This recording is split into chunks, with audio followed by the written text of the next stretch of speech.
Ndio, kwa siku ya leo watumishi wa Mungu, karibu tena kwa wakati mwingine kwa kusikiliza neno la Mungu na nguvu yake.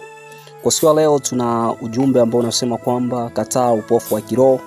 Mtu wa Mungu ambao unanisikiliza kwa siku ya leo, nikihitaji uweze kutazama video hii mpaka mwisho kwa sababu Mungu anahitaji kuweza kuzungumza na wewe. Ndio, kabla yote itabidi tuweze kumkaribisha Mwenyezi wa huduma, Yesu Kristo, aweze kutuwezesha tutoe ujumbe wake sawa sawa na mapenzi yake.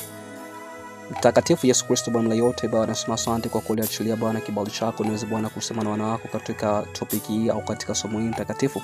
Bwana nahitaji Bwana uwezo wako Roho Mtakatifu uweze kuniwezesha mtakatifu, ili kwamba nipate kutoa ujumbe wako sasa na mapenzi yako. Asante kwa kutakwenda kungusa na kusikiliza ujumbe unatakwenda kusema naye kupitia ujumbe huu. Niko tukufu katika jina la Yesu Kristo, aliyemuumba na mwokozi wangu, ninakuomba na kuamini. Amen. Ndio, tuna somo letu ambalo linasema kataa upofu wa kiroho. Upofu ni kitu gani? Jambo la kwanza, upofu wa mwili ni hali ya kutokuona. Tunaangalia upofu wa mwili ni kutokuona. Kuna watu ambao hawajajaliwa macho ya kuona, kutazama vitu ambavyo tunavyoviona. Kwa hiyo huo hapo ni upofu wa mwili. Jambo la pili ni upofu wa kiroho.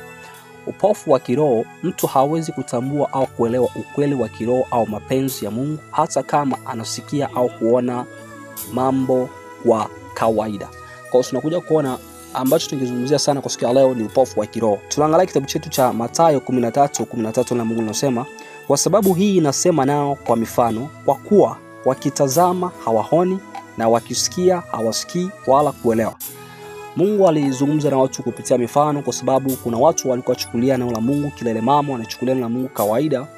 Ndiposa akawa anatumia mifano, ni kwamba wale wanaochukulia neno la Mungu kwa usiri sana waweze kuelewa kiundani zaidi, na wale ambao wanachukulia na Mungu kwa kawaida wasipate kuelewa kile ambacho Yesu Kristo anakiongea.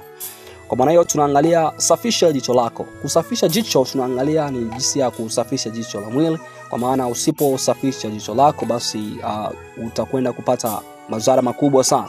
Kwa maana hiyo Mungu alisema kitabu cha Mathayo 6:22 na Mungu anasema, taa ya mwili ni jicho, basi jicho lako likiwa safi mwili wako wote utakuwa na nuru.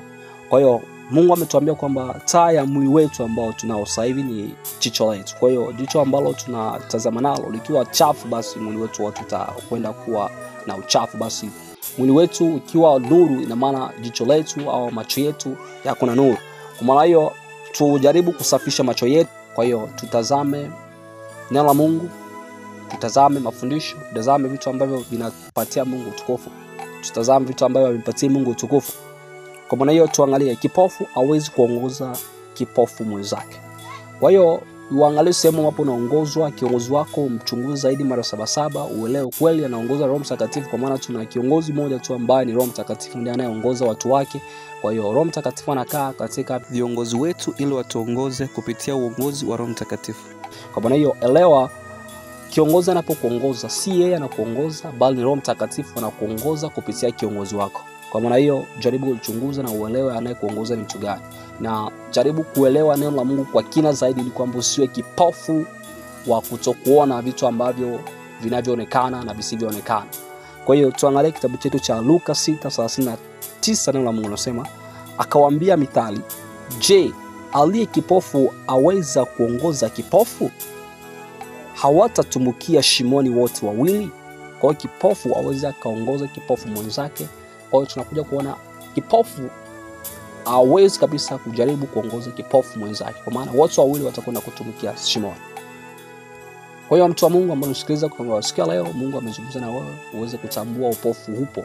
Kwa hiyo unatakiwa ujirekebishe na uelewe kwamba nini ambacho kinakustahili kukifanya na nini ambacho hakistahili kukifanya. Kwa maana unatakiwa kuomba wakati huu na uelewe neno la Mungu kwa kina zaidi, na sehemu ambapo wanafundisha neno la Mungu kwa haki na kweli uweze kuelewa kwa ndani zaidi, ili kwamba mabadiliko yafanyike katika ulimwengu wa roho katika safari ya wokovu wako.